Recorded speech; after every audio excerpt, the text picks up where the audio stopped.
कुरान मुक़द्दस को याद करने वाले के बारे में है। कल क़यामत के दिन कुरान मुक़द्दस जब क़यामत की घड़ी होगी, क़यामत का मंजर हम और आप जानते हैं कि कैसी भयानक घड़ी होगी। आसमान सर के ऊपर होगा, लोग परेशान हाल होंगे।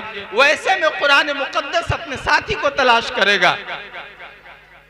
यल्का साहिबहू, वो अपने साथी को तलाश करेगा और उसको तलाश लेगा और उससे पूछेगा अमा तारिफुनी, क्या तुम मुझे पहचानते हो? वो कहेगा कि मैं तुम्हें नहीं पहचानता। कहेगा तुम मुझे नहीं पहचानते, मैं तुम्हारा साथी कुरान हूँ।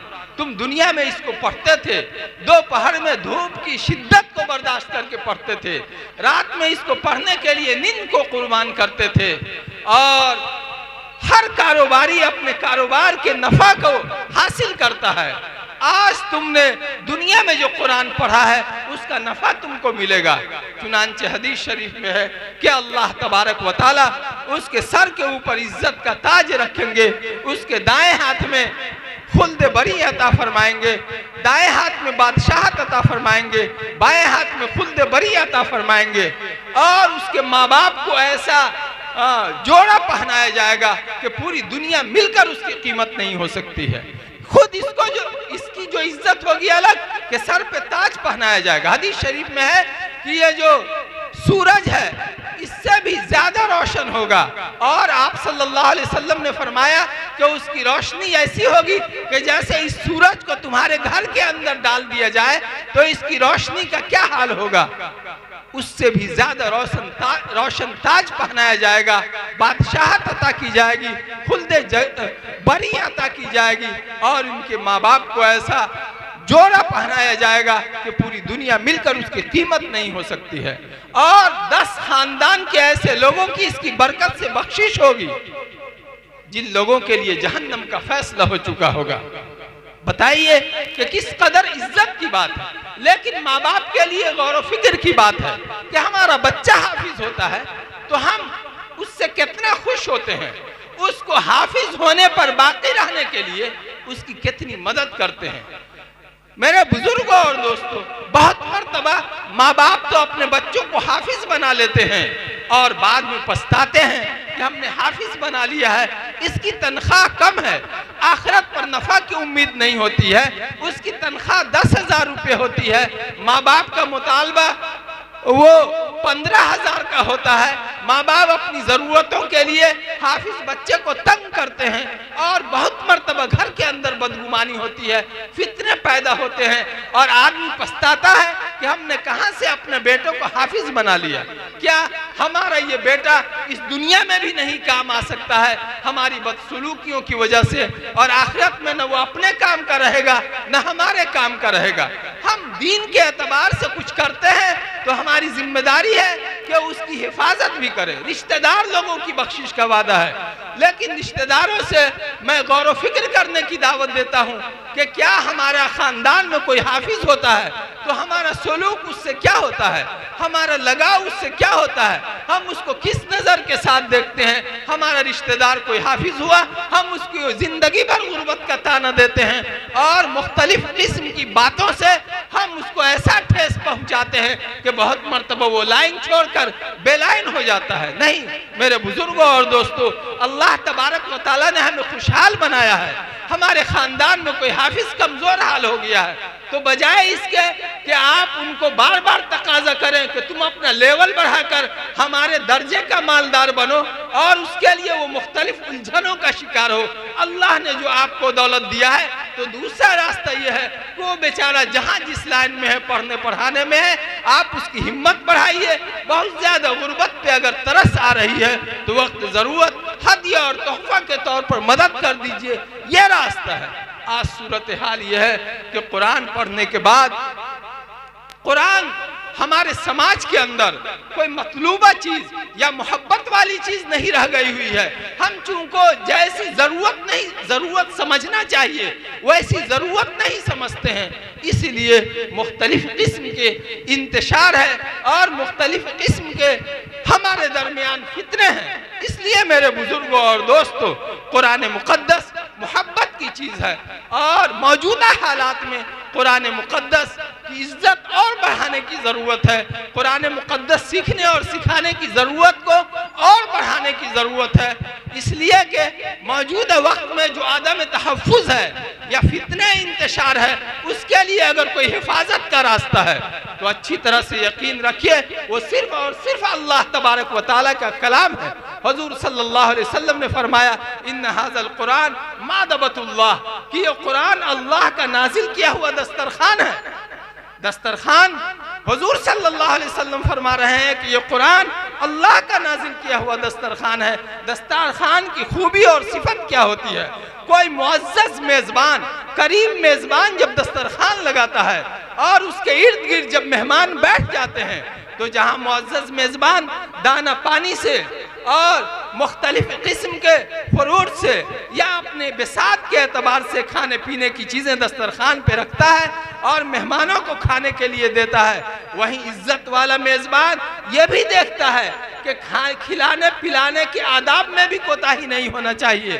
पानी का हम गिलास बढ़ा रहे हैं तो देने में भी कोई ऐसा अंदाज नहीं हो कि जिससे हमारे मेहमान को तकलीफ पहुंच जाए, ठेस पहुंच जाए। हम दे रहे हैं तो फेंक के दे रहे हैं, कैसे दे रहे हैं? दस्तरखान के आदाब हैं। अल्लाह तबारक व तआला से ज्यादा अदब को कौन जानने वाला है? जिसने इज्जत को पैदा किया है, अदब को पैदा किया है, हुकूमत को पैदा किया है, सत्वत व सल्तनत को पैदा किया है।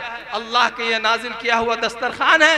हुजूर सल्लल्लाहु अलैहि वसल्लम फरमाते हैं, फमन दखल फीही फहुवा आमिनुन, जो इसमें आ जाएगा, जो इसके इर्द गिर्द शामिल हो जाएगा, अल्लाह तबारक व तआला उसकी हिफाजत फरमाएंगे, उसको महफूज फरमा देंगे।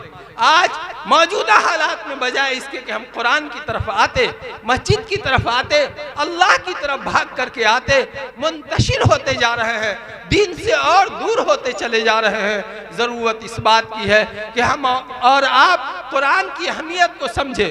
कुरान की अहमियत जैसे दिल में आएगी तो आगे नहीं कहना पड़ेगा कि मदरसे की क्या अहमियत है। जहाँ कुरान मुक़द्दस सिखाया जाता है उसकी इज्जत क्या होना चाहिए, कुरान मुक़द्दस जो लोग पढ़ा रहे हैं उनकी ज़रूरतों का क्या होगा। हज़रत थानवी रहमतुल्लाह अलैह तो बार बार फरमाते हैं कि दीनी खिदमत में मदरसों में तक़सीम का निज़ाम होना चाहिए कि इल्म वाले लोग पढ़े पढ़ाएं और मालदार लोग चंदा जमा करके दे, दौलत इकट्ठा करके दे, ताकि पढ़ाने वाले लोग यकसुई के साथ पढ़ा सके।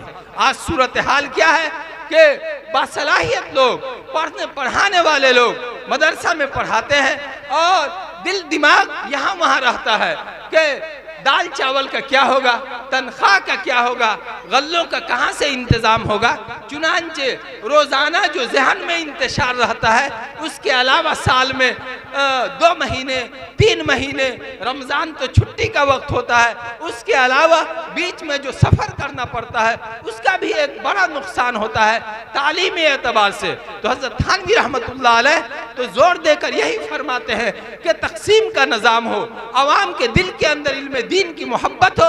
एक मरतबा आपने फरमाया था कि ऐ लोगों, तुम अगर ये समझते हो कि औलमा तुम्हारे चंदे पर पल रहे हैं और खा रहे हैं तो तुम लोग चंदा देना बंद कर दो, हम भी राशन पानी की दुकान कर लेते हैं। उसके बाद सोचो कि तुम्हारे बच्चों को दीन सिखाने वाला कोई नहीं रहेगा, ईमान सिखाने वाला कोई नहीं रहेगा, तो क्या होगा।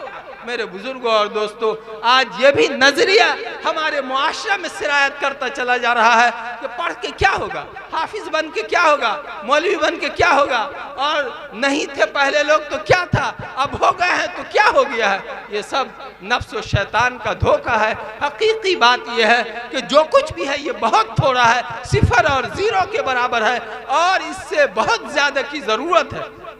हमारे बुजुर्गों में और हमारे अवाम में इल्म दीन की कितनी अहमियत थी। उन लोगों ने इल्म दीन के लिए अपना सब कुछ कुर्बान किया है, और ख़ुद हमारे पढ़ने और पढ़ाने वालों के लिए अपने बुजुर्गों की कुछ बातें याद आ रही है, तो उनको भी जल्दी जल्दी मैं कुछ सुनाकर अपनी बात को मुकम्मल करना चाहता हूँ। हज़रत वाला तशरीफ़ रखते हैं, उनका भी खिताब होना है, वक्त की नज़ाकत भी है। मेरे बुजुर्गों और दोस्तों, ये ओढ़ना बिछौना है, हम माँ बाप हैं, हम पढ़ने पढ़ाने वाले हैं, ये इबादत है। नमाज रोज़े की तरह ये इबादत है। नमाज का हुक्म अल्लाह ने कुरान में दिया, ज़कात का हुक्म अल्लाह ने कुरान में दिया है, हज का हुक्म अल्लाह ने कुरान में दिया है, पढ़ने का हुक्म भी अल्लाह तबारक व तआला ने कुरान में दिया है। और याद रखिए, सबसे ज्यादा इस्लाम में अगर कोई पक्की और मजबूत बात है तो अल्लाह की बात कुरान है। तो कुरान में पढ़ने का हुक्म दिया गया है। उसके बाद ये कहना कि इस्लाम, मुसलमान, अल्लाह, कुरान, हजरत मोहम्मद रसूलुल्लाह सल्लल्लाहु अलैहि वसल्लम इल्म से दूर करते हैं, इससे बड़ा झूठ रूए जमीन पर कोई नहीं हो सकता है। हमारे बुजुर्गों ने किस तरह पढ़ा है, आप वाक़यात देखिएगा। अभी मौजूदा वक्त में हम जो फ़ज़ाइल अमाल अपनी मस्जिदों में पढ़ते हैं, हज़रत शेख ज़करिया रहमतुल्लाह अलैह का वाक़या है कि हज़रत रहमतुल्लाह अलैह रात के वक्त उनकी हमशीरा वो मुताला करते रहते और उनकी हमशीरा कुछ लुक़मे खिला देती, वो खाते रहते और पढ़ते रहते। जब उनकी बहन का इंतकाल हो गया, शुरू ही में उनकी बहन का इंतकाल हो गया था, उसके बाद हजरत फरमाते हैं कि मैंने रात का खाना छोड़ दिया कि खाने की वजह से मैं अपनी पढ़ाई का नुकसान करूं, मुझको ये गवारा नहीं है। बड़े बड़े लोग रोटी चबाने की वो जहमत गवारा नहीं करना चाहते थे कि रोटी चबाने में आदमी अपना वक्त लगाएगा, उससे बेहतर है कि एक आध इल्म का कुछ हिस्सा सीख लेगा। अल्लामा इब्न तैमिया रहमतुल्लाह, इमाम इब्न तैमिया रहमतुल्लाह अलैह बहुत बड़े आलिम गुजरे हैं। उनके दादा का वाक़या लिखा हुआ है। उन इब्न तैमिया के भाई फरमाते हैं कि मेरे दादा जब इस्तिंजा खाने में जा 24 घंटे पढ़ते रहते, जब मौका मिला पढ़ते वो लोग, तो जब तक लाचारों मजबूर नहीं हो जाते थे, नींद से मगलूब नहीं हो जाते थे, तो वो लोग मुताला को और पढ़ने को छोड़ना गवारा नहीं करते थे। हमारे बुजुर्गों ने इबादत समझ करके इस काम को किया है। तो फरमाते कि जब उनको इस्तिंजा का तकाजा होता तो जहाँ तक वो पढ़े रहते वहाँ पर से कहते कि तुम जोर जोर से पढ़ो, इतना जोर से पढ़ो कि इस्तिंजे खाने में मेरे कानों में तुम्हारे पढ़ने की आवाज़ जाए। वो ये सोचते थे कि 24 घंटा में से आदमी जब जगा हुआ है तो कोई लम्हा ऐसा नहीं होना चाहिए कि कान के अंदर इल्म की आवाज़ न जाए और किसी न किसी मजमून का मुज़ाकरा न है। बाज़ बुजुर्गों का है कि बेहोश हो गए हैं, जब होश आया है तो साथ में रहने वाले इल्म वाले से पूछते हैं कि फला मसला में आपकी क्या राय है और फला मसला के बारे में उलमा क्या कहते हैं। मेरे बुजुर्गों और दोस्तों, इल्म इबादत है और इसको इबादत समझ करके करना चाहिए।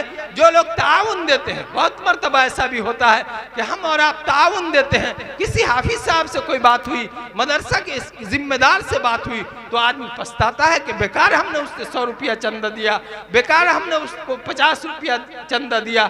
फौरन अपना आदमी हाथ खींचता है, शिकायत करता है। मेरे बुजुर्गों और दोस्तों, ये गलत फहमी इसलिए पैदा होती है कि हम अगर इल्म पर खर्च करते हैं तो हम सोचते हैं कि फला साहब को दे रहे हैं। नहीं, अगर हम ये समझेंगे कि हम अल्लाह के लिए दे रहे हैं, दीन की खिदमत के लिए दे रहे हैं और जो देना चाहिए वो भी हम नहीं दे रहे हैं, तो हमारा नजरिया बदल जाएगा, हमारी सोच बदल जाएगी और ये चंदा और ये ताउन, ये परेशानी, ये सारे तस्करे ख़त्म हो जाएंगे।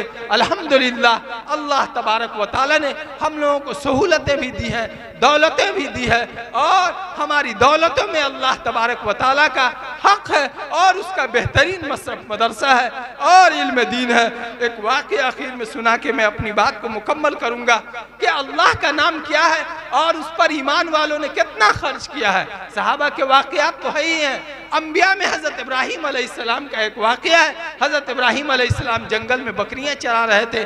तमाम अंबिया अलैहिस्सलाम ने बकरियाँ चराई है। आप भी बकरियों के एक रेवर के साथ जंगल में थे कि दूर से एक भिखारी मदारी ने कहा, सुब्हान ज़िल मुल्क वल मलकूत, सुब्हान ज़िल इज़्ज़ति वल अज़मति वल हैबति वल कुदरति वल किब्रियाई वल जबरूत। इसमें अल्लाह तबारक व तआला की अज़मत, जलाल, खुदावंद कुद्दूस की किब्रियाई और बड़ाई को बयान किया गया है, खुदा की पाकी को बयान किया गया है। इतना सुनना था कि हज़रत इब्राहीम अलैहिस्सलाम झूम उठे। आपने देखा तो एक भिखारी गुदरिया अल्लाह का ये अल्लाह की ये तारीफ कर रहा है। हज़रत इब्राहीम अलैहिस्सलाम ने उससे कहा कि तुम ज़रा दोबारा इसको पढ़ दो कि बहुत अच्छा लगा है, तुमने मेरे अल्लाह की, मेरे रब की किस अंदाज से तारीफ की है, फिर दोबारा सुना दो। उन्होंने कहा कि मैं सुनाऊंगा लेकिन फीस लूंगा, फिर ही नहीं सुनाऊंगा। हज़रत इब्राहीम अलैहिस्सलाम ने कहा कि कोई बात नहीं है। कहा कि क्या दीजिएगा? कहा कि ये बकरियों का रेवर है, इसमें से आधी बकरी गिन के दे दूंगा, तुम एक मर्तबा अल्लाह तबारक व तआला की जो तुमने तारीफ की है फिर से सुना दो।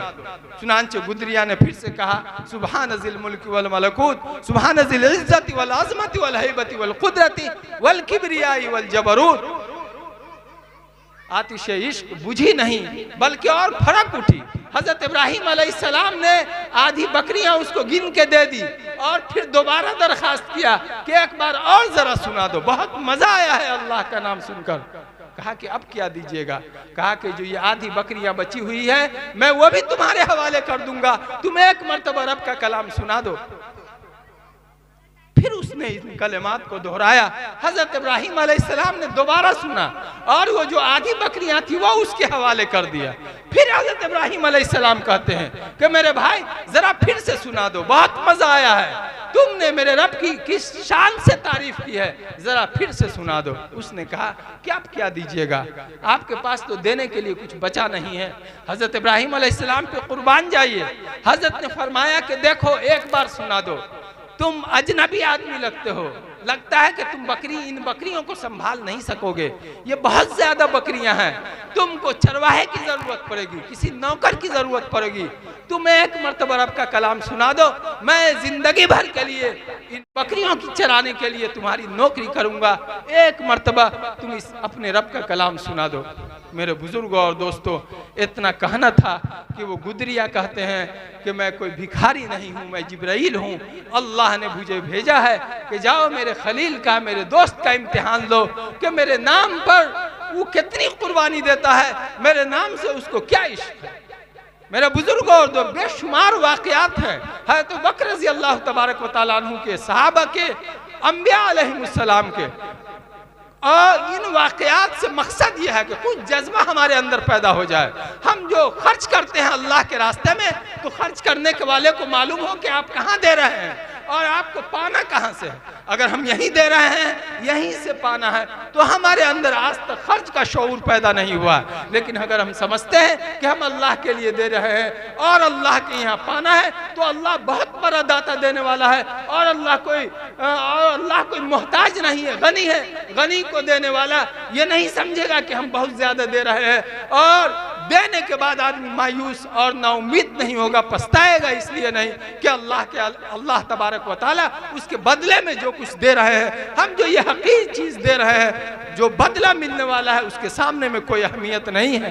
अल्लाह तबारक व तआला हमको और आपको दीन से, इल्म दीन से, कुरान से और कुरान पढ़ाने वाली जगहों से सच्ची पक्की मोहब्बत अता फरमाए। और मेरी इन बातों में जो गलतियाँ हुई है, अल्लाह तबारक व तआला माफ़ फरमाए। वो मुअज़्ज़ज़ थे ज़माने में मुसलमान होकर और तुम खार हुए कारी तारीक़ कुरान होकर। ज़माना आज भी कुरान ही से फैज़ पाएगा, ज़माना आज भी कुरान ही से फैज़ पाएगा। मिटेगी ज़ुल्मत शब और सूरज जगमगाएगा। व आखिरु दावाना अनिल हम्दुलिल्लाहि रब्बिल आलमीन।